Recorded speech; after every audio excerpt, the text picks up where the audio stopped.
ফকিরক দেখে গাড়ি থামাচ্ছে, গাড়ির থেকে নেতা নিচে নামে ফকিরক সালাম দেয়, আসসালামু আলাইকুম চাচা কেমন আছেন? ফকির খালি চারিদিকে সালু বালু করে টাকা কাক সালাম দিল বাবা? বলে আপনাকে দিলাম, আমি ভিক্ষা করে খাই। তবে ভোটের আগে আমার মতন ভালো মানুষ কেউ নেই চাচা, ভোটের আগে খুবই ভালো। ফকিরক সালাম দেয়, জমির যে ধান উইয়া দেয়, কৃষকের সাথে গলাগলি করে। তাহলে ভোটটা পাওয়া হয়ে গেলে ওই নেতার সামনে 100 মোটর সাইকেলের চামচা, পিছনে 100 মোটর সাইকেলের চামচা। ধরে কোন কথা ঠিক কিনা? মাঝে মধ্যে নেতা যদি আক্কেলপুর বেড়াবার আসে, গরিব ভোটার নেতার কাছে যাবার চালে চামচার ঘুরতে একটাও যাবার পারবি না। একটু মনোযোগ দিয়ে শুনবেন। ফেরাউন জিকির করতে চান আর রব্বুকুমুল আলা, আমি হলাম সবচাইতে বড় আল্লাহ। মুসা নবী হাত চুলকায়। মুসা নবী কি চুলকায়? হাত চুলকানোর মানে কি? যার চড়ে আজরাইলের চোখের মনি উল্টে গেছে, যার চড়ে হাতত পাওয়ার আছে না নাই? মুসা বলতে জানলাম তুমি আসমানে আর দুনিয়াতে ফেরাউন আল্লাহ হওয়ার কারণ কি?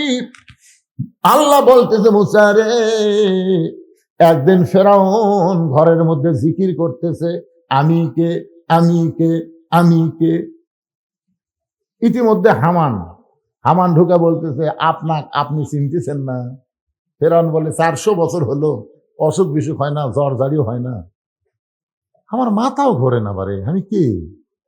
তখন হামান বলতেছে তাহলে আপনি আল্লাহ হয়ে গেছেন। হামান বোঝেন না? ওবাইদুল কাদের হামান, আর হাসিনা হচ্ছে ফেরাউন। জোরে কোন কথা ঠিক কিনা? তো এখন হামান বলতেছে আপনি আল্লাহ হয়ে গেছেন। তখন ফেরাউন বলতেছে আল্লাহ তো ভালোই লাগতেছে। আল্লাহ ভালো লাগতেছে, এখন দেখালে বাইরে আল্লাহ কোন পিটন খাবেন। তো ফেরাউন কয় তাহলে আল্লাহ বলবো, পিটন খাবো না কখন? বলে সেই সমাজ সেই পরিবেশ চালু করতে 40 বছর লাগবে। কয় বছর? 40 বছর লাগবে। আসমানি কিতাব দুনিয়াতে যারা বিশ্বাস করে তাদেরকে ধরে ধরে জেলত বন্দি করা লাগবে। যারা আকাশের কিতাব আল্লাহর কিতাব যারা বিশ্বাস করে, আল্লাহর কিতাবের যারা ওয়াজ করে, তার খুব ধরে ধরে জেলত বন্দি করা লাগবে। আর যেখানে কোরআনের আসমানি কিতাব শিক্ষা দেওয়া হয়, আগডম বাগডমের টাকা দেওয়া হবে, কিন্তু কোরআনের কিতাবের শিক্ষা যেখানে দেওয়া হয় সেখানে একটা পয়সাও দেওয়া হবে না। এই শিক্ষাগুলো বন্ধ করা লাগবে। আসমানি কিতাব যারা বিশ্বাস করে তাদেরকে জেলত করা লাগবে। নতুন করে মানুষ যেন আল্লাহর খবর না পায়, এই চিন্তা দুনিয়ার মধ্যে নিয়ে আসে। আপনি আল্লাহ বলে দাবি করলে উপর দিকে কারো খেয়াল নেই, নিচ দিকে যাওয়ারও কারো চিন্তা নেই, আপনি আল্লাহ হবেন। বর্তমানে বাংলাদেশে কি চলতেছে? এই জন্য আমরা সবাই বলবো সব দেখা হলো শেষ, আগামীতে আমরা দেখব আল্লাহর কোরআনের বাংলাদেশ। জোরে কোন কথা ঠিক না? এখন ফেরাউন বলে আল্লাহ আমি কি করব? মুসা বলতেছে আল্লাহ আমি এখন কি করব? আমি তো যা দেখলাম আমার হাত চুলকায়, ফেরাউনের কান সারা ফাটাবার মন চাই। আল্লাহ বলে মুসা তাহলে দৌড় দে। মুসা বলতেছে আল্লাহ দৌড় কেন দিব? আল্লাহ বলে আমি হুকুম করলাম দৌড় দে। মুসা যখন দৌড় দেয়, ফেরাউন বলতেছে রে সৈন্যরা দেখো আমার ভয়ে মুসা দৌড়ায়, আমরা ধাবড়াই। মুসা দৌড়ায়, ফেরাউনের গ্রুপ ধাবড়ায়। এক সময় মুসা বলতেছে আল্লাহ ফেরাউন কিন্তু বলতেছে আমার ভয়ে দৌড় দিচ্ছে, আমি কিন্তু ফেরাউনের ভয়ে দৌড় দিচ্ছি না, আমি আপনার হুকুমে দৌড়াই। আল্লাহ বলে মুসা এমন একটা জায়গায় যাও যে জায়গায় গেলে তুমি হবা নিরাপদ আর ফেরাউন হবে বিপদ। আল্লাহর বান্দার একটু মনোযোগ দেন। আল্লাহ বলে মুসা রে, মৃত্যুকে পছন্দ করার 3 নম্বর কারণ কি? মুসা বলতেছে আল্লাহ মৃত্যুকে পছন্দ করার 3 নম্বর কারণ হলো এই দুনিয়া ক্ষণস্থায়ী, মৃত্যুর মাধ্যমে ক্ষণস্থায়ী দুনিয়া আমার পরিসমাপ্তি হবে, আখিরাতের চিরজীবন আমি পেয়ে যাব। আপনারা বলেন তো ক্ষণস্থায়ী ভালো না চিরস্থায়ী ভালো? তাহলে দুনিয়া কি? ক্ষণস্থায়ী। আর মরার পরে আমরা যে জগৎ পাবো সেইটা কি? তাহলে আপনারা চিরস্থায়ী পছন্দ করেন না ক্ষণস্থায়ী? 1 নম্বর হলো না মরলে জান্নাতে যাওয়া যাবে না, 2 নম্বর মরবো আল্লাহর জন্য, আর 3 নম্বর হলো দুনিয়া ক্ষণস্থায়ী বাদ দিয়ে চিরস্থায়ী আখিরাতে যাব। এই তিনটা কারণে আমাদের সবাইকে মৃত্যুকে ভালোবাসতে হবে। বাজান একটু মনোযোগ দিয়ে শোনেন। আল্লাহ বলেন, আলী, ফাতেমার ওড়না কে কিনেছে? আলী, ফাতেমা হলো পর্দানিশী। আল্লাহ নবীর মেয়ে ফাতেমা হলো পর্দানিশী। জোরে বলেন, কি নিশি? কেমন পর্দানিশী? আল্লাহ নবী বললেন, ফাতেমা রে, মেয়েদের জন্য মাত্র 4টা আমল করা লাগবে। 1 নম্বর হলো নামাজ। 24 ঘন্টার মধ্যে 5 বার নামাজ আদায় করবা। ও ফাতেমা, 2 নম্বর হলো রমজান মাসে 1 মাস রোজা রাখবা। 12 মাসের মধ্যে রোজার হক আদায় হয়ে যাবে। ফাতেমা, 3 নম্বর স্বামীর খেদমত। স্বামীর খেদমত সবসময় করা লাগবে না, তবে যখন স্বামী খেদমত চাবে তখন খেদমত করবা। রাসূল বলে 4 নম্বর ফাতেমা, সতীত্বের হেফাজত, পর্দা করা। ফাতেমা, এই পর্দার কোনো সময় নাই, এই পর্দা সব সময় করা লাগবে। ফাতেমার কাছে একটা ওড়না ছিল, ওই ওড়নাটা মাথার উপর এভাবে তুলে দিয়ে বলল, বাবা, এই মুহূর্ত থেকে ফাতেমা পর্দার মধ্যে ঢুকে গেল। বাবা, এই মুহূর্ত থেকে ফাতেমা পর্দার মধ্যে ঢুকে গেল। আল্লাহ রাসূল বললেন, আল্লাহ, আমার মেয়ের কাছে পর্দার ওয়াজ করলাম, আমার মেয়েটা পর্দার মধ্যে ঢুকে গেল। আল্লাহ, তুমি পর্দা কবুল করে নিও।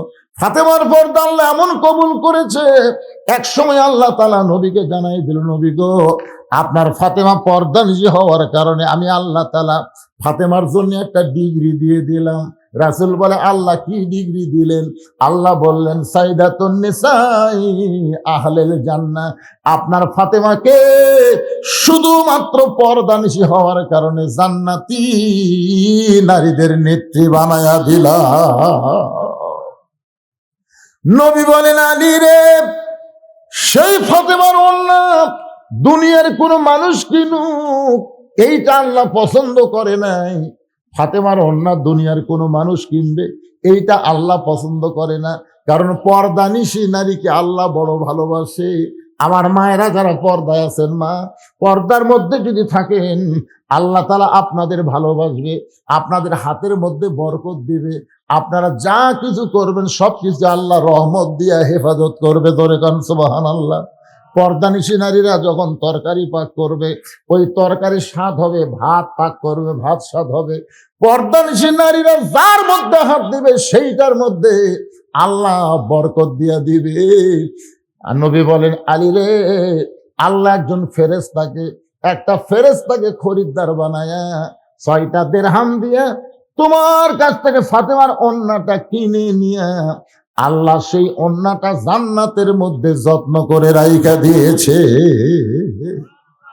আলী, আলী রে, যেই ফকির তোমার কাছে ভিক্ষা চাইলো, যেই ফকিরকে তুমি 6টা দিরহাম দান করে দিলা, এই ফকিরকে তুমি চেনো না, কিন্তু ওই ফকিরটা হলো ওই ফেরেশতা, যেই ফেরেশতা ফাতেমার ওড়না কিনে জান্নাতের মধ্যে আল্লাহর হুকুমে যত্ন করে রেখেছে।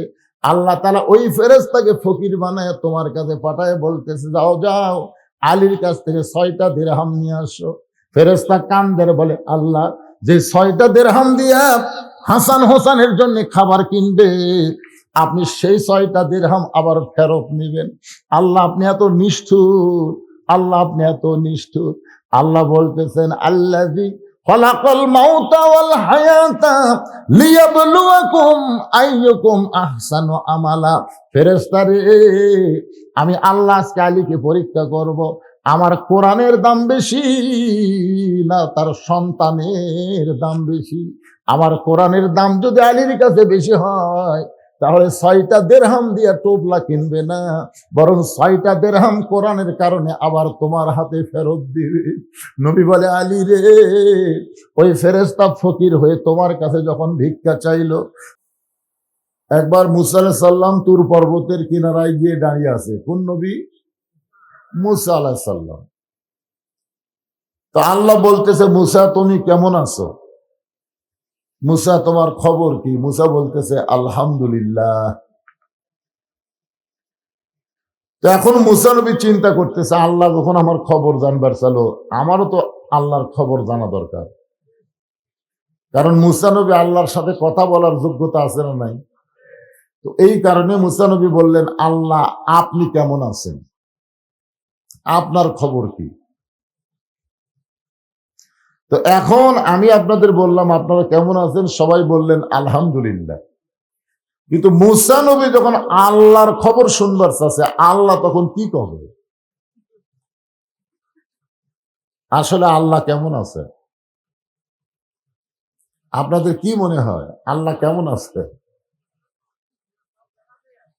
না না না, সব জায়গাতে আল্লাহ থাকলে লাইলাতুল মেরাজে আল্লাহ রাসূলকে ওইখানে নিয়ে গেলেন কেন? এই বিশ্বাসটা করবেন না। ওটা হলো একটা দলই আছে মাজুসি, এদের বিশ্বাস। আল্লাহ সব জায়গায় থাকে না, আল্লাহর পাওয়ার সব জায়গায়, আল্লাহর দয়া সব জায়গায়, আল্লাহর নজর সব জায়গায়। কিন্তু মানুষ তাওয়া আলাল আরশ, আল্লাহ আরো সে অধিষ্ঠিত। এটা কি আমার কথা না আল্লাহর কথা? জোরে বলেন। আল্লাহর কথা। হ্যাঁ,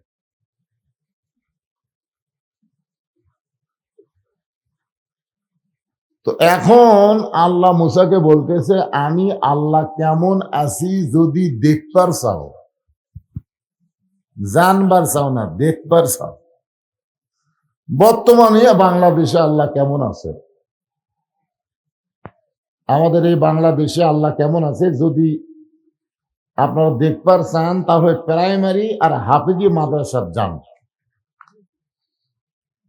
যেই প্রাইমারিতে আগডম বাগডম ঘোরানো সাজে ঢাক ঢোলক ঝাঁঝর বাজে, এই মিথ্যা শিক্ষা যেখানে দিচ্ছে, সেখানে বর্তমান বাংলাদেশের সরকার বিল্ডিং বানা দিচ্ছে। জোরে কোন কথা ঠিক কিনা? আর যেখানে জালিকাল কিতাবুল আরাইবা ফি হুদাল্লিল মুত্তাকিন, আল্লাহর কোরআন, আল্লাহর বাণী যেখানে শিক্ষা দেওয়া হচ্ছে, সেইখানের ঘর করবার গেলে চাইয়া চিন্তা ভিক্ষা করে করা লাগতেছে। জোরে কোন কথা ঠিক কিনা?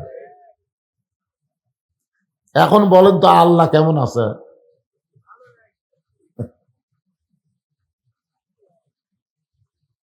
জিজ্ঞাসা করা হচ্ছে ভাইজান খবর কি? বলে হুজুর এদিকে যা দেখতেছেন না, এই পুকুর পুষ্করি সবই আমার, ওইদিকে যা জমা জমি দেখতেছেন সবই আমার, ওইদিকে আমার ভাইয়ের, এদিকে বাচ্চা চার, তো সবই যদি তোমাকে হয় আল্লাহর, তখন কে আল্লাহটা দেখতে গেলে 2 মিনিট হাঁটা লাগবে। কয় মিনিট? 2 মিনিট হাঁটা মসজিদের সামনে গিয়ে বলতেছে হুজুর এখানেও আল্লাহর কিছু ছিল না, আমার চাচা আল্লাহ 10 শতক দান করছে, আর আমরা টাকা পয়সা দিয়ে আল্লাহ ঘর বানা দিচ্ছি। ফেরেশতারা বলতেছে আল্লাহ যে দেশে তোমার জায়গা নাই, ওর চাচা দিলে তোমার জায়গা হয়, আর এরা টাকা পয়সা দিয়ে ঘর বানা দেয়, এই দেশের নাম কি?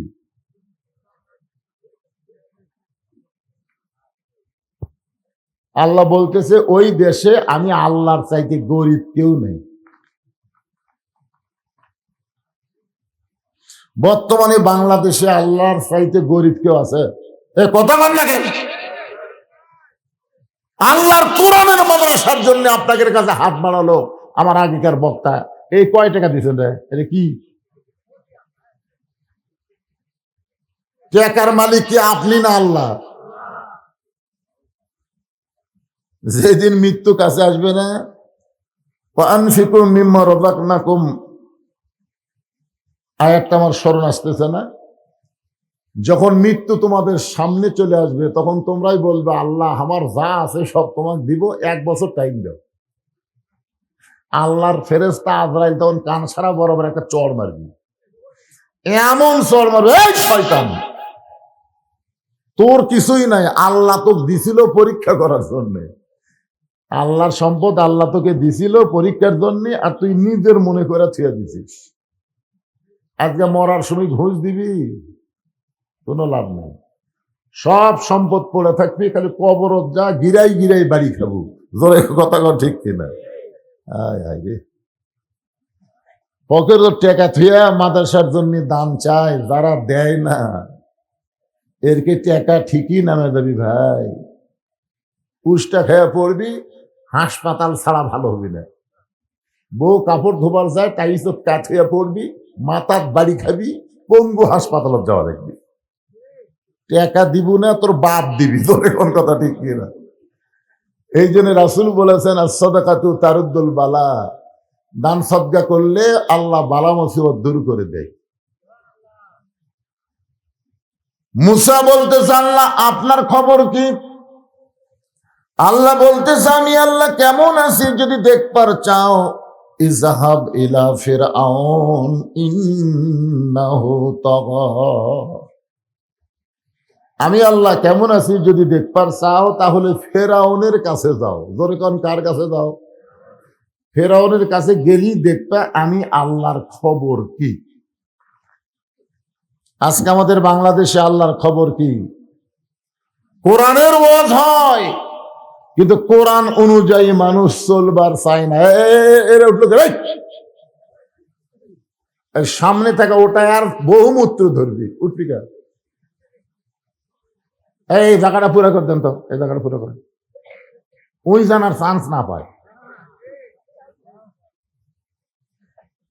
যে কোরআনকে লক্ষ্য করে আল্লাহ বলেছেন অনুনাজ্জিলু মিনাল কোরআনি মা হুয়া শিফাউ ওয়া রাহমাতুল লিল মুমিনিন।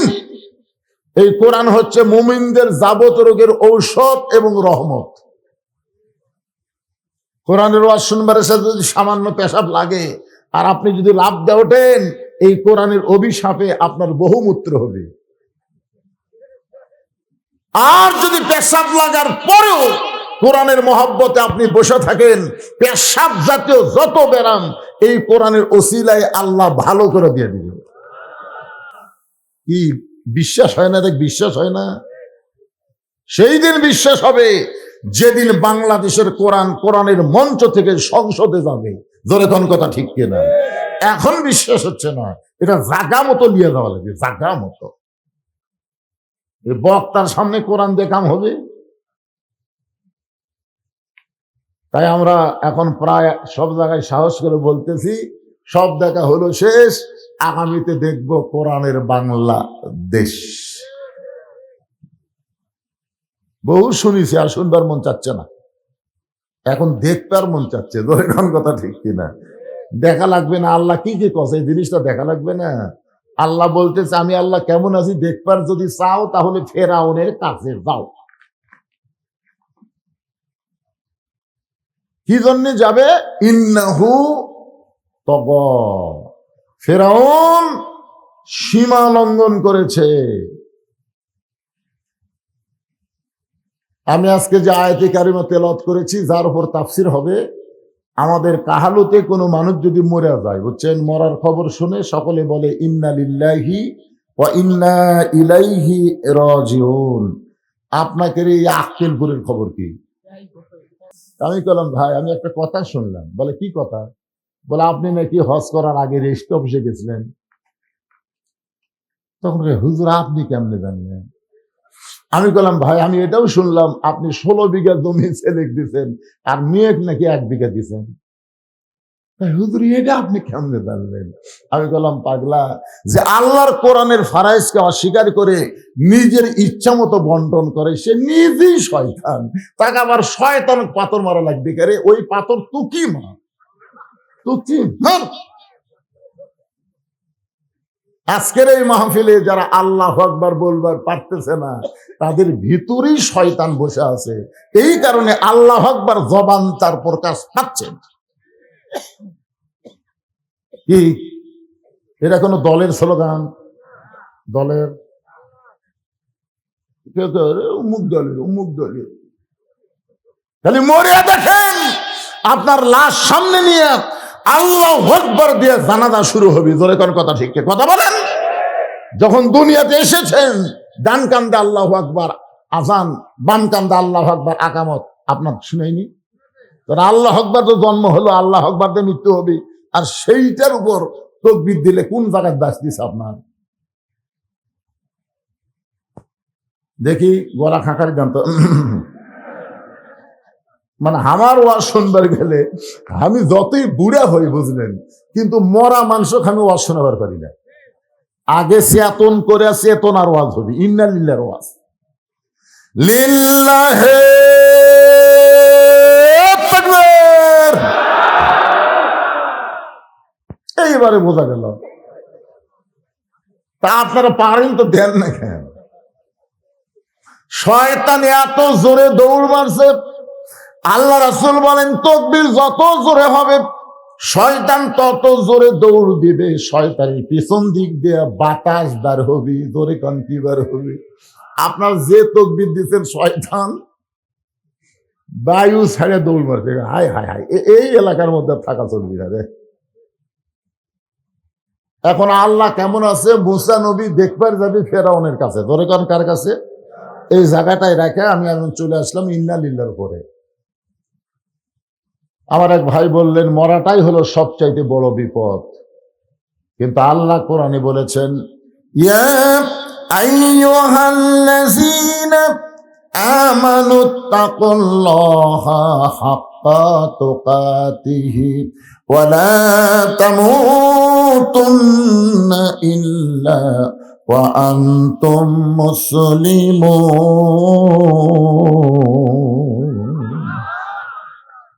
এখন বলেন তো, এই যে আল্লাহ আকবার দেখলেন, মুসলমান হয়ে যদি মরেন তাহলে বিপদ না রহমত? হ্যাঁ, তাহলে মরা বিপদ কেমনি হলো? তুর পর্বতে মুসা নবী দাঁড়িয়ে আছে, আল্লাহ বলে মুসা তুমি মনে হয় কিছু বলবার চাও। মুসা বলতেছে আল্লাহ আমি একটা মারাত্মক কথা বলবো, আপনার রাগ করা চলবে না। আল্লাহ বলে মুসা কি এমন কথা বলবে? মুসা বলতেছে আল্লাহ আমার যা আছে আপনার তা নাই। আল্লাহ বলে মুসা তোমার এমন কি আছে যেটা আমি আল্লাহর নাই? মুসা বলতেছে আল্লাহ আমার মৃত্যু আছে কিন্তু আপনার মৃত্যু নেই। আল্লাহ বলে মুসা মৃত্যু তোমার কাছে কেমন মনে হয়? মুসা বলতেছে আল্লাহ দুনিয়ার জীবনে যত নিয়ামত আপনি দান করেছেন তার মধ্যে উত্তম নিয়ামতের নাম হলো মৃত্যু। আপনি আমাকে দুনিয়াতে যা দিছেন তার মধ্যে উত্তম নিয়ামতের নাম হলো মৃত্যু। আল্লাহ বলে মুসা মানুষ দুনিয়াতে গেলে মরবার চায় না, আর সেই মৃত্যু তোমার কাছে উত্তম মনে হওয়ার কারণ কি? মুসা বলতেছে আল্লাহ কারণ হলো তিনটা। জোরে বলেন কয়টা? এক নম্বর কারণ হলো আপনি এত সুন্দর জান্নাত বানায় রাখছেন, সেই জান্নাতে যদি যাবার চাই মরা ছাড়া জান্নাতে যাওয়ার কোনো রাস্তা নেই। তাহলে এখন যদি না মরেন জান্নাত কেমনে যাবেন? আপনার কি জান্নাত চান না? তো কিভাবে যাবেন? লাইলাতুল মেরাজে আমাদের নবী বাইতুল মুকাদ্দাসের মধ্যে 2 রাকাত নামাজের ইমামতি করেছে, আপনারা জানেন? বিশ্বাস করেন? আবু জেহেল কিন্তু বিশ্বাস করেনি। নবী আমার 2 রাকাত নামাজের ইমামতি করলেন, যার কারণে আমাদের নবীর ডিগ্রি হলো ইমামুল আম্বিয়া, ইমামুল মুরসালিন। নামাজ যখন 2 রাকাত শেষ হয়ে গেল, ফেরেশতা জিবরাইল বললেন ইয়া রাসূলুল্লাহ আপনি যে ইমামতি করলেন আপনার পিছনে যারা নামাজ পড়লো আপনি কি তাদের চিনেন? আল্লাহ রাসূল বললেন এই জগতের কাউকে আমি চিনি না। ফেরেশতা জিবরাইল বললেন 1,24,000 নবী রাসূল আজকে আপনার পিছনে ইক্তেদা করলো, আপনি হলেন ইমামুল আম্বিয়া, ইমামুল মুরসালিন। আল্লাহ রাসূল বললেন জিবরাইল ভাই এতগুলা নবী রাসূল যখন আমার পিছনে ইক্তেদা করলো আমি একটু সবাইকে দেখবার চাই। জিবরাইল বললেন আপনি যা বলবেন তাই, আপনি যা বলবেন তাই, আপনি যা বলবেন আল্লাহর সাথে সাথেই সেটা গ্রহণ করবে। ধরে কান সুবহানাল্লাহ।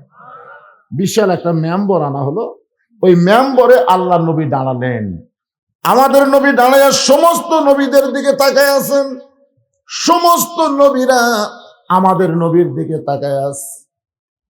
সুবহানাল্লাহ করবেন না? আমাদের নবী সমস্ত নবীর দিকে তাকায় আছে, যেরকম আমি আপনাদের সবার দিকে তাকায় আছি, আপনারা সবাই আমার দিকে তাকায় আছেন, আছে না নাই?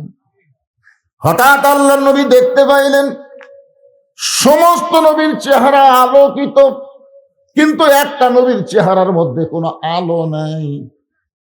নবী বললেন জিবরাইল সবার চেহারায় আলো দেখতে পাই কিন্তু ওই নবীর চেহারার মধ্যে আলো নেই কেন? জিবরাইল বলে হুজুর আপনি তাকে কাছে ডাইকে জানতে পারেন। আল্লাহ নবী তাকে কাছে ডেকে বললেন আপনার নাম কি? বলে আমার নাম হলো ঈসা আলাইহিস সালাম। নবী বললেন সমস্ত নবীর চেহারার মধ্যে নূর দেখি, আলো দেখি, কিন্তু আপনার চেহারার মধ্যে আলো নাই। ঈসা বলতেছেন সমস্ত নবীরা জান্নাত থেকে আপনার পিছনে এসে নামাজ পড়লো, আর আমি ঈসা জান্নাত থেকে আসতে পারি নাই। রাসূল বললেন সবাই জান্নাত থেকে আসলো, আপনি কেন আসলেন না? ঈসা নবী বলতেছে এখন আমার মরণই হয় নাই, না মরলে জান্নাতে কেমনে যায়? এখান থেকে বোঝা গেল জান্নাতে যাইতে গেলে মরা। কথা কয় না সবাই।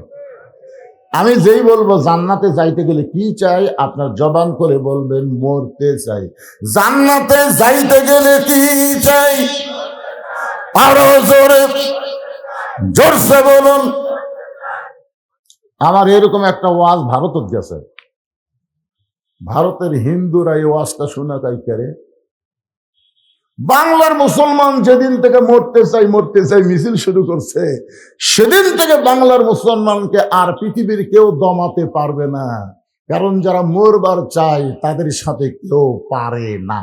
জোরে কোন কথা ঠিক না? যারা বাঁচবার চায় তারাই তো পলায়। পলান বোঝেন না? পলান বোঝেন না? হাইরে বাঁচার জন্য কি কষ্ট রে। আমরা সকলে জান্নাতে যাইতে যে আল্লাহ কোরআনে বলেন ইন্নাল্লাযীনা ক্বালু রাব্বুনাল্লাহু সুম্মা ইসতাকামু তাতানাজ্জালু আলাইহিমুল মালাইকা আল্লা তাখাফু ওয়া লা তাহজানু ওয়া আবশিরু বিল জান্নাতিল্লাতী কুনতুম তুআদুন।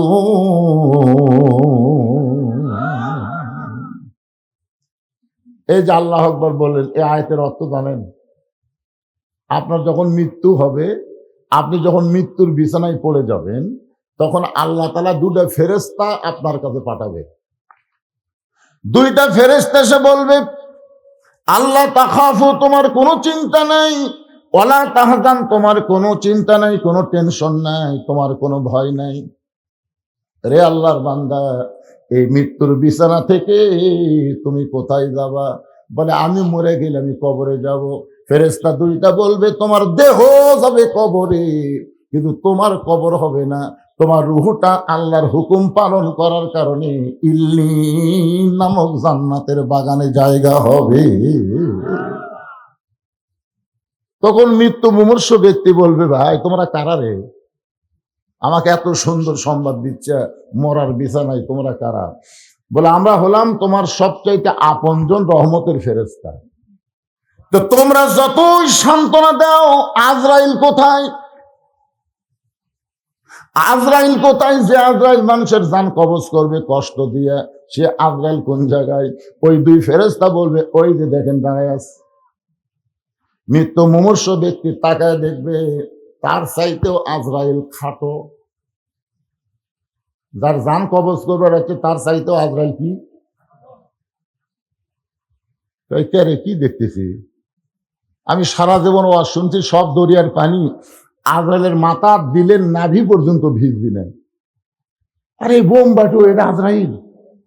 তখন ফেরেশতারা বলবে ঠিকই আছে ভাই, আজরাইলের মতোই আজরাইল আছে, কিন্তু আল্লাহ তাআলা আপনার চোখে দুইটা লেন্স লাগাই দিছে, যে আপনি যে আল্লাহর ভয়ে আল্লাহর গোলামি করেছেন, সেই আল্লাহ ছাড়া অন্য কারো ভয় যেন আপনার কলিজায় না আসে, এই জন্য বড় আজরাইলকে ছোট করে আপনার সামনে পাঠাইয়া দিছে। আপনি জানেন মাটির আদমকে আল্লাহ সৃষ্টি করিয়া ঘোষণা করিলেন আল্লাহ শ্রেষ্ঠ বলিয়া, তাই নূরের ফেরেশতা করে মানুষকে সেজদা, সবার চেয়ে দিলেন মাটির মানুষকে সম্মান। প্রত্যেকটা মুসলমান যারা হবে তাদের মৃত্যুটা এমন ভাবে হবে, রাসূল বলেছেন মায়ের স্তনের দুগ্ধ পান করতে করতে সন্তান যেমন ঘুমায়া যায়, তেমন ভাবে দুনিয়া থেকে তাকে ইল্লিন নামক জান্নাতের বাগানে নিয়ে যাওয়া হবে। সবাই সুবহানাল্লাহ অন্তর থেকে করছেন না? মানে এতদিন মরার যে ভয় হুজুরা দেখাছে, ওরে বাবা রে, একটু মনোযোগ দিয়ে শোনেন, আল্লাহ বলে মুসা মৃত্যুকে পছন্দ করার 2 নম্বর কারণ কি? 1 নম্বর কারণ হলো না মরলে জান্নাতে যাওয়া যাবে না। মৃত্যু পছন্দ করার 2 নম্বর কারণ কি? মুসা বলতেছে আল্লাহ মৃত্যুকে পছন্দ করার 2 নম্বর কারণ হলো আমার মৃত্যুটা কেবলমাত্র আপনার জন্য আমি অক্ষ করেছি। যত মানুষ এখানে আমরা বসে আছি আমরা মরবো কার জন্যে? যাই বলতেছেন না, কার জন্য মরবার চাচ্ছেন? জবান খুলে বলেন আমরা মরবো কার জন্যে? আল্লাহর জন্য। যারা মৃত্যুবরণ করবে তাদের মৃত্যুটা কেমন হয় আমি একটা দৃষ্টান্ত দেই। লোকটার নাম হলো মীর কাসিম আলী। লোকটার নাম কি? মীর কাসিম আলী, নাম শুনছেন? উকিল এসে বলতেছে স্যার আজকে রাত 12টায় আপনার ফাঁসি হবে। মীর কাসিম আলী মুচকি মুচকি হেসে বলতেছে ভাই এখন কয়টা বাজে? তো বলতেছে এখন বাজে রাত 9:30। বলতেছে আলহামদুলিল্লাহ এখনো 2.5 ঘন্টা। কয় ঘন্টা পর ফাঁসি হবে? আর আল্লাহর শুকরিয়া আদায় করে বলতেছে ভাই এখনো 2.5 ঘন্টা। উকিল 2.5 ঘন্টা খামাখা চেতন থেকে লাভ কি? আমি 2 ঘন্টা ঘুম পারি। যদি চেতন না পাই তুমি আমার ঘুমোর থেকে ডাক দিও।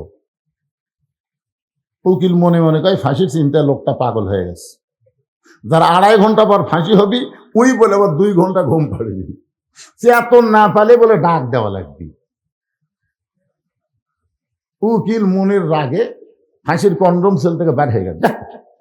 ফাঁসির চিন্তা পাগলা হয়ে গেছে, পাগলার কাছে থেকে লাভ। কিন্তু যেই মাত্র 2 ঘন্টা পার হয়ে গেল এমন সময় উকিল সাহেব চিন্তা করে লোকটার খবর কি একটা বার যায় দেখি। উকিলের নাম হলো তাজুল ইসলাম। তাজুল ইসলাম উকিল এবার ফাঁসির কন্ডম সেলে গিয়ে দেখতেছে মীর কাসিম আলী নাক ডাকা ঘুম পাড়তেছে। ঘড়ির দিকে তাকায় দেখে মাত্র 8 ঘন্টা। জোরে ক্ষণ কয় ঘন্টা? আর 8 ঘন্টা পরে লোকটার ফাঁসি হবে। আর সেই লোকটা নাক দেখে ঘুম পাড়তেছে। যেই মাত্র পাও লড়াইছে লোকটা চেতন পায় বলে ভাইজান আমার কি ফাঁসির সময় হয়েছে? বলে না স্যার এখনো 8 ঘন্টা দেরি আছে। আলহামদুলিল্লাহ। আলহামদুলিল্লাহ মুসকে হাসি দিয়ে ওযু করে 2 রাকাত নামাজ পড়ে কোরআনের সূরা মুলক আর মুজাম্মিল তেলাওয়াত করে ফাঁসির কন্ডম সেলের মধ্যে সবচাইতে ভালো যে পাঞ্জাবিটা ছিল ওই পাঞ্জাবি পরার পরে চিরুনি দিয়ে মাথার চুল হাসরায় বলে উকিল রে দেখো তো আমাকে কেমন লাগতেছে। উকিল কান্দের বলে স্যার এখনই আপনার ফাঁসি হবে, আপনি পাঞ্জাবি গায়ে মাথার চুল আঁচড়ান, আপনি শ্বশুর বাড়ি যাবেন।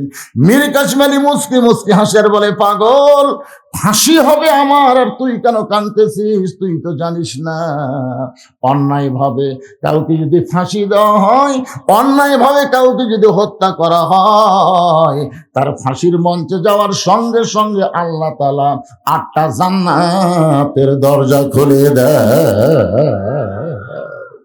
আল্লাহর জন্য যারা জীবন দিবে তাদের নাম হবে হোসাইন। আল্লাহর নবীর নাতির নাম হলো হোসাইন। জীবন দিয়েছে কার জন্যে? জোরে কন্যা কার জন্যে? আল্লাহর জন্য জীবন দিয়েছে। কারবালার প্রান্তরে হোসেন রাদিয়াল্লাহকে হত্যা করার পর দেহ থাকলো কারবালার প্রান্তরে। একটু মনোযোগ দিয়ে শোনেন, মাথা কিন্তু আর কারবালার প্রান্তরে রাখে নাই। জিয়াদ নামে একজন পাপিষ্ট ওই মাথাটা গামলাই করে নিয়ে গেল ইয়াজিদের দরবারে। ইয়াজিদ তখন ক্ষমতার চেয়ারে বসেছিল। জিয়াদ ইয়াজিদকে খুশি করার জন্য ওই হোসেনের মাথাটা ইয়াজিদের সামনে যখন দিল, ইয়াজিদের হাতে একটা লাঠি ছিল, ওই লাঠিটা হোসেন রাদিয়াল্লাহর মুখের মধ্যে ঢুকায় বলে হোসাইন খালি জেদ করে তুই শেষ হয়ে গেলি। শুধু জেদ করলি তোর নানার ইসলামকে বাঁচানোর জন্য, আমার হাতে বায়াত গ্রহণ করলি না। আজকে দেখ তোর দেহ আছে কারবালায় আর তোর মাথা আছে দামেস্কে। মুখের মধ্যে লাঠি ঢুকাইয়া ইয়াজিদ যখন তিরস্কার করতেছে, হোসাইন আমি ইয়াজিদ সিংহাসনে বসে আছি আর তুই হোসাইন শেষ হয়ে গেলি, তুই শেষ হয়ে গেলি, তুই শেষ হয়ে গেলি। 3 বার যখন এই কথা বলেছে ইয়াজিদের সামনে যত মুসলমান বসে আছিল সবাই মাথা নিচু করে আছে। সবাই কি আফসোস করতেছে, আফসোস করতেছে, কিন্তু কারণ মাথা তুললি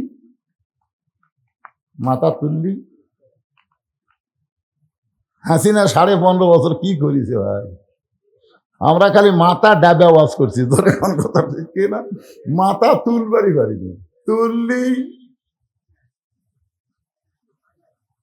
এখন পুলিশেরা আসে আমাদের আলেমদেরকে পহরা দেওয়ার জন্য, আর হাসিনার সময় পুলিশ আসলে কমিটির লোক আগেই দৌড়, বক্তা থুইয়া কমিটি দৌড়। সবাই যখন মাথা নিচু করে বসে আছে, কেউ যখন একটা কথাও বলতেছে না, কিন্তু ইয়াজিদ অহংকার করে লাঠিটা মুখের মধ্যে ঢুকায় বারবার যখন তিরস্কার করতেছে, এমন সময় 80 বছরের একজন সাহাবী, নাম হলো আনাস ইবনে মালিক। সাহাবীর বয়স কত? 80 বছরের একজন সাহাবী মাজায় লাঠিতে ভর দিয়ে দাঁড়াইছে। লাঠিতে ভর দিয়ে দাঁড়াইছে, কারণ বসা চলবে না, মুসলমানকে দাঁড়াতে হবে। জোরে কোন কথা ঠিক কিনা? আপনার বলেন তো, সব চাইতে দাঁড়ানোর গুরুত্ব কোন জায়গায়? আরো জোরে, জোরসে বলুন। আল্লাহ কোরআনে বলেছেন, আমার বাপের কথা না, কুমু লিল্লাহি কানিতিন, দাঁড়াও, আল্লাহর জন্য আনুগত্য নিয়ে দাঁড়াও। আর সব সিয়ারিলে মসজিদে গেছে। কি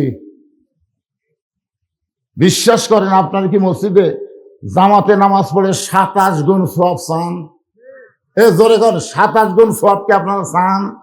তাহলে আজকে ফতুয়া শুনে নেন, যেই কাতারের মধ্যে সিয়ার থাকবে ওই কাতারের মুসল্লিরা 27 গুণ সওয়াব পাবে না। কারণ 27 গুণ সওয়াব পাবার গেলে কাতার সোজা হওয়া লাগবে। একা বেকা কাতার করলে 27 গুণ সওয়াব হবে না। আর কাতার সোজা করবার গেলে পায়ের গোড়ালির সঙ্গে গোড়ালি মিল করে দাঁড়াতে হবে। যেই কাতারে চেয়ার আছে ওর পায়ের গোড়াকুটি আপনার গোড়াকুটি।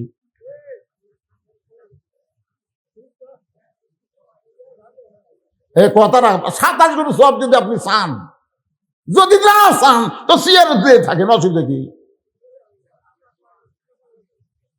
এই যে গন্ডগোলের কথা আপনার, এই যে ভয় খাচ্ছেন, সামান্য 2 জন লোক জুতা চুরি করে, আর এই 2 চোরের ভয়ে সব মুসল্লি জুতেলে মসজিদের মধ্যে ঢুকছে। আপনার কোন তো চোরের সংখ্যা বেশি না নামাজের সংখ্যা বেশি? 2 চোর ভারে বগুড়া বড় মসজিদের সাইডে যায় 2 চোর, বুকত হাত দা খাবাচ্ছে আর বলতেছে, আমাদের ভয়ে সব জুতা ভিতরে ঢুকছে। শালা মাত্র 2টা চোর সিনার থাবাচ্ছে। খালি একবার মসজিদের চেয়ার সব বার করে বারান্দা থোবার পারলে, সবাই যদি বলে আমরা 27 গুণ সওয়াব চাই, আমাদের কাতারে কোনো চেয়ার থাকবে না, একটা চেয়ারও মসজিদের মধ্যে ঢুকবি না। জোরে কোন কথা ঠিক কিনা? তাই গন্ডগোল, কিসের গন্ডগোল না? যদি আপনি 27 গুণ চান, আমি আপনাদের কি বলতেছি, নামাজ হবি না এ কথা কছি, সওয়াব যদি 27 গুণ চান, একটু মনোযোগ দিয়ে খেয়াল করবেন। 80 বছরের একজন সাহাবী আনাস ইবনে মালিক লাঠিতে ভর দিয়ে দাঁড়ায় গেছে। দাঁড়ায় বলতেছি, ইয়াজিদ, দেখেন বুড়া হলে কি হবে, মুখের ভাব, ইয়াজিদ, যার মুখে লাঠি ঢুকে তুমি তিরস্কার করতেছো সেই হোসাইনকে তুমি চিনো? যার মুখে লাঠি ঢুকায়া তুমি বলতেছো হোসেন শেষ হয়ে গেছে, এই হোসেনকে তুমি চিনো? সমস্ত মুসলমান যারা ইয়াজিদের দরবারে বসেছিল সবাই মাথা তুলেছে, সবার চোখ দিয়ে দর দর করে পানি পড়তেছে, কিন্তু কেউ লোকমা দিবার পারে নাই। শুধু একজনই দিয়েছে, তার নাম হলো আনাস ইবনে মালিক। আনাস ইবনে মালিক বলে, ইয়াজিদ শোনো, তুমি যেই হুসাইনের মুখে লাঠি ঢুকায় তিরস্কার করতেছো, আমি একাধারে 10 বছর, আনাস ইবনে মালিক বলতেছে, আমি একাধারে 10 বছর নবীর খাদেম ছিলাম। কয় বছর? আমি আনাস একদিন নবীর ঘরের মধ্যে বসে আছি, আল্লাহর নবী তখন নফল নামাজের মধ্যে রত হয়ে গেছেন।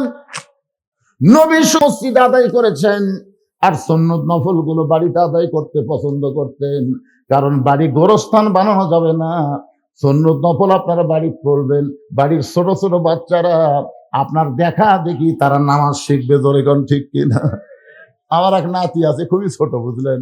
আমি একদিন নফল নামাজ বাড়ি করতেছি, দেখি উই এসে আমার যায় নামাজ খাড়া হলো, খাড়া হয়ে এরকম হাত বান্ধা, মানে হামু মুখ লড়াই, মুখ লড়াই।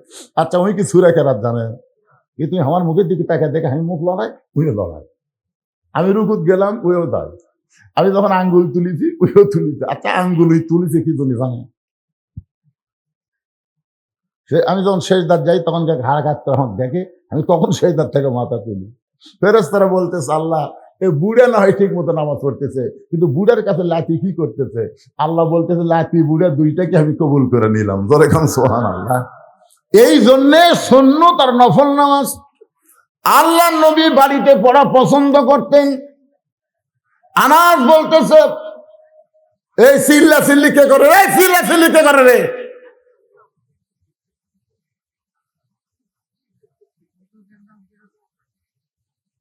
শোনেন, এই আপনার উঠেন কেন, উঠেন কেন? এই মাহফিল কমিটির লোকজন নাই? এই জন্ম যদি ঠিক মতো দিতে বলছেন, খালি মুরগির মতন উঠিছে, হাঁসের মতন নামিছে, একটা দোয়া দরুদ পড়েনি, একটা দোয়া দরুদ পড়েনি, যার কারণে মালগুলা খারাপ বাড়াচ্ছে।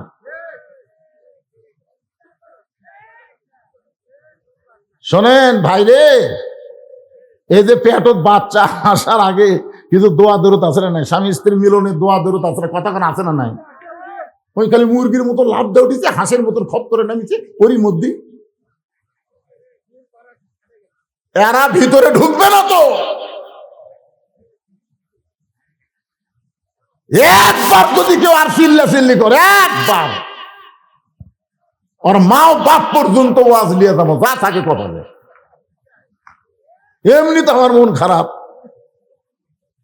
গত বছর মাহফিলের লোক ভরে খাড়ায় থাকলো, আর এবার লোক এখন পর্যন্ত ভর্তিছে না, কেবল একটু মন ভালো হচ্ছে, যাক আস্তে আস্তে আসছে। আমি একবারও কবারই সাহস পাচ্ছি না, একটু চাপে বসেন ভাই, এটা কবারই সাহস পাচ্ছি না। ফাঁকা ফাঁকায় থাকেন, তাও ভরা দেখা যাক। আগামী থেকে যদি মাহফিল করেন, মাগরিব থেকে আবার করবেন। আমি দিনের বেলা একটা মাহফিল করলাম, ওটার ধার কি আপনার জয়পুরহাট, খোঁজলে দেখেন, আগামীকাল খোঁজলে দেখেন, হাজার হাজার মানুষ, জোহর থেকে আসর হাজার হাজার মানুষ, মাগরিব থেকে এশা হাজার হাজার মানুষ, আর এই 10টা থেকে 12টা শত শত মানুষ, শত শত। কারণ লেপ তোষকের একটা মহব্বত আছে না নাই? জোরে কেন আছে না নাই? এই মহব্বত ছবি ছাড়া পারবি?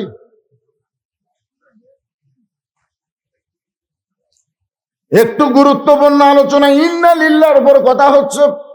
আল্লাহ বলে, মুসা মৃত্যুকে পছন্দ করার 2 নম্বর কারণ কি?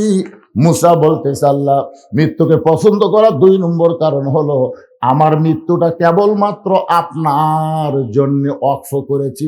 এই কথা বলতে গিয়া আনাস ইবনে মালিক নবীর ঘরের ভিতরে, মনে আছে না ভুলে গেছেন? নবী আছে নামাজের সেজদায়, প্রত্যেক ওই হোসাইন, যেই হোসাইনের মুখে এজিদ লাঠি ঢুকাইছে, প্রত্যেক ওই হোসাইন দৌড়ে এসে নানার পিঠে লাফ দিয়ে চড়ে বলতে, চল ঘোড়া চল, চল ঘোড়া চল। আনাস মনে মনে চিন্তা করে, ছোট্ট বাচ্চা বোঝে না, এই মনে করে আনাস রাদিয়াল্লাহু যখন হোসাইনকে নবীর পিঠ থেকে নামাবার চায়, এমন সময় নবী সেজদারত অবস্থায় হাত দিয়ে নিষেধ করলেন। আনাস আবার ফেরত আসলো। কিছুক্ষণ পরে হোসেন বলতেছে, যেই ঘোড়া চলে না, এই ঘোড়ার পিঠে বসে থাকে কোনো লাভ নেই। হোসেন রাগ করে যখন ঘর থেকে বের হয়ে যায়, আল্লাহ নবীর নামাজ যখন শেষ হয়ে গেল, এমন সময় আনাস রাদিয়াল্লাহু হাঁটু গেড়ে নবীর সামনে বসে বলে, ইয়া রাসূলুল্লাহ, এই হোসেন আপনার পিঠে চড়ে চল ঘোড়া করলো, আমি পিঠ থেকে নামাবার চাইলাম, আপনি নিষেধ করলেন। রাসূল বলে, আনাস তুমি খবর জানো না, হোসেন যখন আমাকে চল ঘোড়া বলতেছিল, আমি হোসাইনকে পিঠ থেকে নামাবার চাইছিলাম, কিন্তু নামাজের মালিক আল্লাহ বলল, হাবিব আপনি যেমন হোসাইনকে ভালোবাসেন আমি আল্লাহ তেমন ভালোবাসি। যতক্ষণ হোসাইন আপনার পিঠে বসে থাকবে আপনি সিজদা থেকে মাথা তুলবেন না। আনাস বলে, ইয়াজিদ রে, যেই হোসাইন নবীকে ঘোড়া বানাইছে আর আল্লাহর সেইটা ভালো লাগছে, আর সেই হোসাইনের মুখের মধ্যে লাঠি ঢুকে তুমি তিরস্কার করতেছ, তুমি আসলে হোসাইনকে চিনো না। হোসাইন নিজের জন্য নয়, আল্লাহর জন্য জীবন দিয়ে পৃথিবীতে অমর হয়ে গেছে। রে ইয়াজিদ শুনে নাও, তুমি কিছুদিন পরে দুনিয়ার থেকে চলে যাবে। তোমার নাম কেউ উচ্চারণ করলেও ঘৃণা করে উচ্চারণ করবে, মহব্বত করে তোমার নাম পৃথিবীতে কেউ রাখবে না। আপনার খুঁজলে দেখেন তো প্রত্যেক পাড়ায় পাড়ায় হোসাইন আছে না নাই? কিন্তু ইয়াজিদ নামে একটা মানুষ আপনাদের আক্কেলপুর খুঁজে পাবেন। তার মানে বোঝা গেল ইয়াজিদ মরে গেছে, ফুরে গেছে, কিন্তু হোসাইন মৃত্যুবরণ করে নাই। আল্লাহর জন্য নিজের জীবন দেওয়ার কারণে প্রত্যেক পাড়ায় পাড়ায় নতুন নতুন হোসাইনের জন্ম হচ্ছে। একটু মনোযোগ দিয়ে শোনেন আমার মায়েরা, পর্দার অন্তরালে যারা বসে আছেন, আমাকে বলা হয়েছে হুজুর পুরুষ যত মানুষ হয়েছে মেয়েরাও তেমন হয়েছে, কিন্তু আমি আজকে মাগরিবের নামাজের পরে এখানে আইছি, এখন পর্যন্ত একটা বক্তা আমার মা বোনদের জন্য কোনো ওয়াজ করেনি। ধরে কোন কথা ঠিক কিনা? আমার মায়েরা একটু ধৈর্য ধরেন, মাত্র 4টা মিনিট আপনাদের কথা বলবো। চোখের মধ্যে পানি নিয়ে ফাতেমা আলীর সামনে কাঁদতেছে। আলী বলে, ফাতেমা কান্দার কারণ? বলে, হাসান হোসেন 2 ভাই না খেয়ে ঘুমাইছে, এরা 2 ভাই চেতন পাইলে আমার কাছে খাবার চাবে। এখন বলো তো স্বামী, গোটা ঘরের মধ্যে কোনো খাবার নাই, গোটা ঘরের মধ্যে খাবার নাই, সন্তান 2টা চেতন পাইলে বাপের কাছে বায়না ধরে না, বায়না ধরবে মায়ের কাছে। আপনার পকেট হাতায় দেখলাম একটা পয়সাও আপনার পকেটে নাই, তাই বাধ্য হয়ে আমার এই ওন্নাটা আপনার কাছে নিয়ে আসলাম।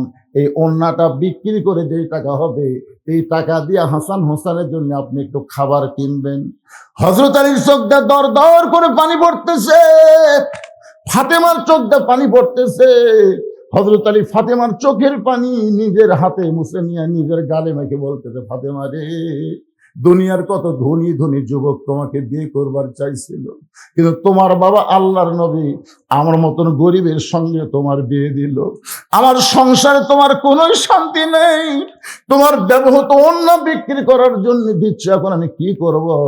হযরত আলী পকেটের মধ্যে অন্যখানা নিয়ে বাজারের মধ্যে ঘুরতেছে, কিন্তু বের করে বিক্রি করার কোনো সাহস পাচ্ছে না।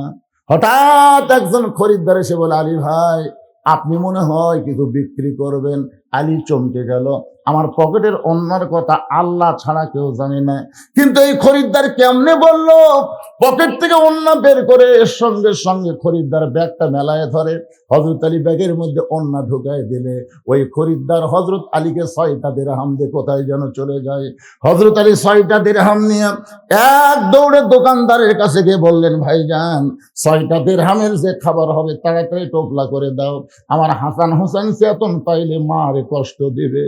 দোকানদার তাড়াতাড়ি টোপলা করে হযরত আলীর হাতে যখন টোপলাখানা দিবার চাই, দাম কত? 6টা দিরহাম। হযরত আলী পকেট থেকে 6টা দিরহাম যখন বের করে দিবে, এমন সময় এক ফকির এসে বলতেছে, আলী ভাই আজকে 3 দিন হলে আমার বাড়িতে কোনো খাবার নাই, যদি পারেন আল্লাহর রাস্তায় আমার একটু খাবার দেন। হযরত আলী চিন্তায় পড়ে গেল, 6টা দিরহামের খাবার টোপলা হয়েছে, এখান থেকে যদি আবার ফকিরকে দান করি তাহলে টোপলা কেমনে নিব? এমন সময় আল্লাহর কোরআন বলতেছে, আলী রে, আম্মা সাইলা ফালা তানহার, সাইল কালিকে ফিরাস না। হযরত আলী সিদ্ধান্ত নিলেন, 1টা টাকা ফকিরকে দিবেন, 5টা দিরহামের খাবার নিয়ে বাড়ি যাবেন। এই মনে করে ফকিরকে যখন 1টা দিরহাম দিবার চায়, এমন সময় আল্লাহর কোরআন বলতেছে, ওমা তুনফিকু মিন শাইইন ফি সাবিলিল্লাহি ওয়াফা ইলাইকুম ওয়া আনতুম লা তুজলামুন। আলী রে, ফকিরকে যদি 1টা দিরহাম দাও আল্লাহ তোমাকে 10টা দিরহাম দিবে, 2টা দিরহাম দিলে 20টা দিরহাম দিবে, 6টা দিরহাম যদি তুমি দান করে দাও আল্লাহ বলতেছে আমি তোমাকে 60টা দিরহাম পুরস্কার দিয়ে দিব। হযরত আলী আল্লাহর কোরআনকে বিশ্বাস করে ফকিরকে 6টা দিরহাম যখন দিয়ে দেয়, ফকির হাসতে হাসতে যখন চলে গেল, দোকানদার বলে, আলী ভাই টোপলার খবর কি? আলী বলতেছে, 1 টোপলা দিয়ে আমার হবে না, তুমি 2 বস্তা খাবার প্যাকেট করো। দোকানদারকে 2 বস্তা খাবার প্যাকেট করে হযরত আলী বাজারের মধ্যে ঘুরতেছে। হঠাৎ একজন ব্যক্তি উট নিয়ে রাস্তা দিয়ে আসতেছে, সালাম দিয়ে বলে, আলী ভাই পয়সাটা বাজারে ঘোরা জায়েজ নাই, এই উটটা কি কিনবেন নাকি?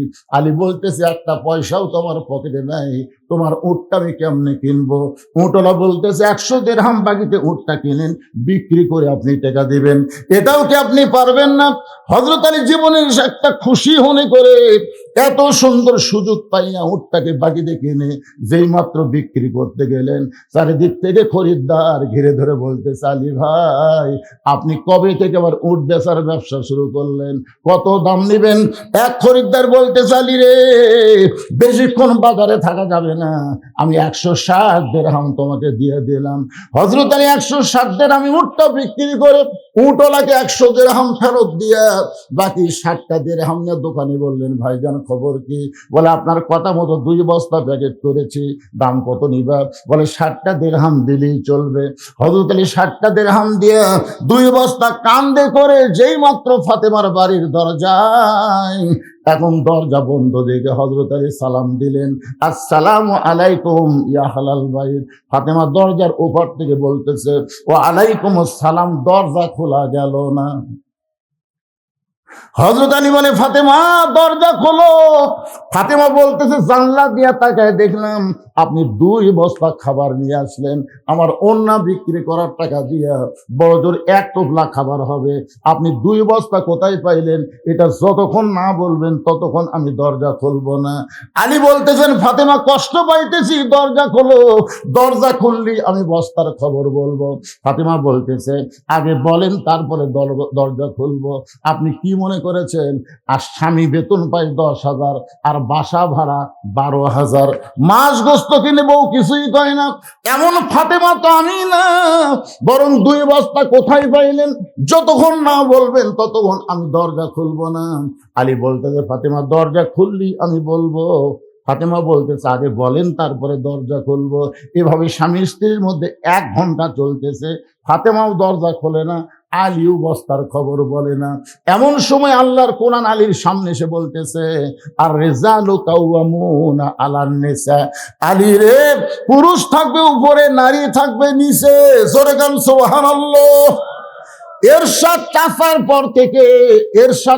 পর থেকে যদি এইভাবে দান করে দেয় পাওয়ার জন্য, আপনারা কি সেই বিশ্বাস করেন না ভাই? এই মাদ্রাসাকে দিবেন, অত্যন্ত গরিব মাদ্রাসা, এই মাদ্রাসার ঘর হচ্ছে না। এই যে বাচ্চারা এখন শীতের মধ্যে তাও ল্যাপটপ গাও দেশে আছে, কিন্তু ঘরটা যদি না হয় কিছুদিন পরে যখন বৃষ্টি হবে তখন এই মাদ্রাসার মাসুম বাচ্চারা বৃষ্টির পানিতে ভিজবে। আপনাদের মধ্যে এমন কি আল্লাহর পাগল নাই যে এই মাদ্রাসার জন্য 1টা বস্তা 2টা বস্তা করে সিমেন্ট দিবেন, যে হুজুর এই মাদ্রাসা হবে, আমাদের বাড়ি পায়খানা সবকিছু হয়ে গেছে, আর নবীর এতিম ঘরটা আজকে বড় জরাজীর্ণ অবস্থায় পড়ে আছে।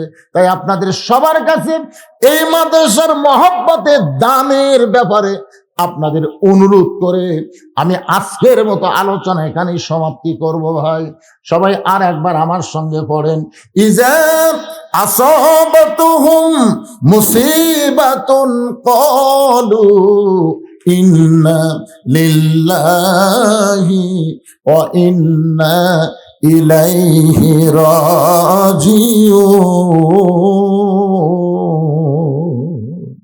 সবচাইতে বড় বিপদ কি? এই সবচাইতে বড় মুসিবত কি? বুঝবার পারলেন না? আরে এতক্ষণ ধরে বুঝালাম। সবচাইতে আবার কয় মৃত্যু। সবচাইতে বর্তমানে বাংলাদেশ সবচাইতে বড় বিপদ হলো কোরআনের ওয়াজ শুনবি কিন্তু কোরআন অনুযায়ী চলবি না। কি মনে করতেছেন এটা রহমত? যে কোরআনকে আল্লাহ বলেছেন অনুনাজ্জিলু মিনাল কোরআনি মা হুয়া শিফাউ ওয়া রাহমাতুল লিল মুমিনিন, এই কোরআনকে আমি নাজিল করেছি মুমিনদের যাবতীয় রোগের শেফা এবং রহমত স্বরূপ। তাহলে আমরা মুমিন ভাই, এত রাত ধরে আমরা এখানে বসে আছি, শুধুমাত্র আল্লাহর কোরআনের মহব্বতে। কোরআনের মাদ্রাসার দিকে একটু মহব্বত করবেন, রাজি আছেন? একটু সব কোন এলাকার লোক এরা রে? এই গ্রামের নাম কি? এই গ্রামের নাম হলো বেলকুন্ডির। কারা কারা আছেন হাত তুলেন তো দেখি। এই বেলকুন্ডির লোক নাই?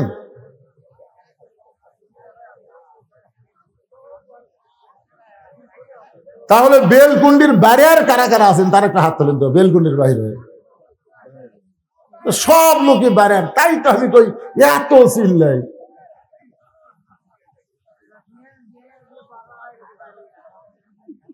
আচ্ছা আপনি কোন তো ভাই, টাকা কি এই দেখুন, টাকা কি আগে আদায় করছেন?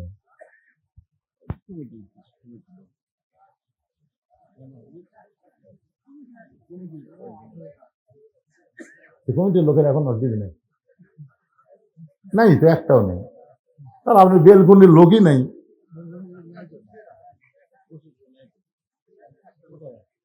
সব লোক বাইরার লোক, হাইরে হাইরে, তাই তো এত চিল্লাইছি আছে না। ইস্তেগফার পড়েন, আস্তাগফিরুল্লাহ পড়েন, আস্তাগফিরুল্লাহ, আস্তাগফিরুল্লাহ রাব্বি মিন কুল্লি জামবি ওয়া আতুবু ইলাইহি। আল্লাহুম্মা আমিন।